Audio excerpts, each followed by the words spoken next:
And our next story is from Qatar. 2 weeks back, it sentenced 8 Indian nationals to death. And 2 weeks on, India's efforts to get them back are picking pace. According to reports, India has filed an appeal with Qatar, an appeal to get the death sentence nullified. And this has been revealed by the External Affairs Ministry. It has said that it is making all the efforts possible to get the Indian nationals back home. Let me quote a statement from the External Affairs Ministry spokesperson, Arindam Bagchi. The judgment is confidential. There is a court of first instance that gave the judgment, which was shared with the legal team. Considering all legal options, an appeal has been filed. We are in touch with the Qatari authorities. We got another round of consular access with the 8 Indians on the 7th of November. We are in touch with the family members. Now, here's the thing. The personnel in question have been in jail since 2022.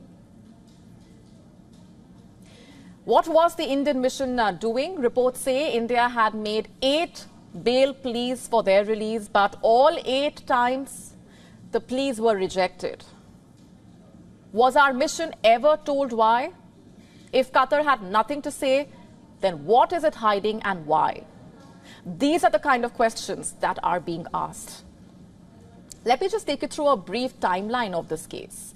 This story begins in 2017. This is when the 8 officers in question were employed by a defense firm in Qatar. The name of this firm is Adhera Global Technologies and Consulting Services. It apparently provides training to Qatar's Navy personnel.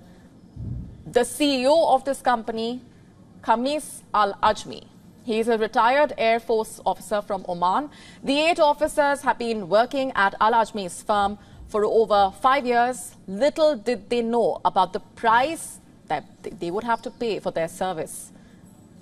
On the midnight of 30th August 2022, these officers were apparently summoned by Qatar's Interior Ministry.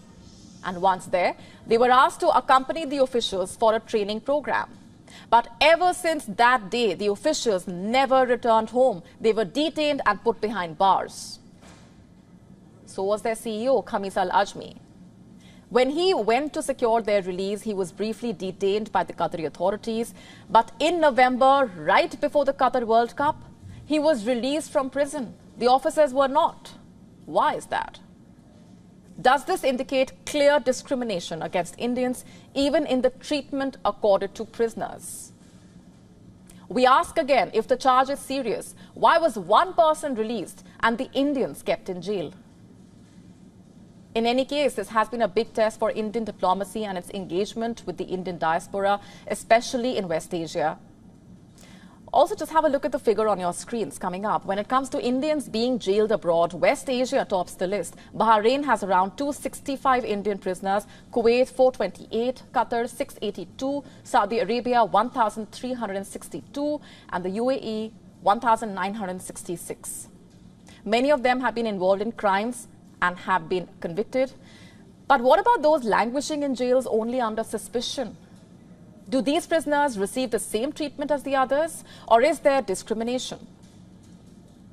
The saga of these 8 veterans in Qatar has come as a telling reminder about a bitter reality.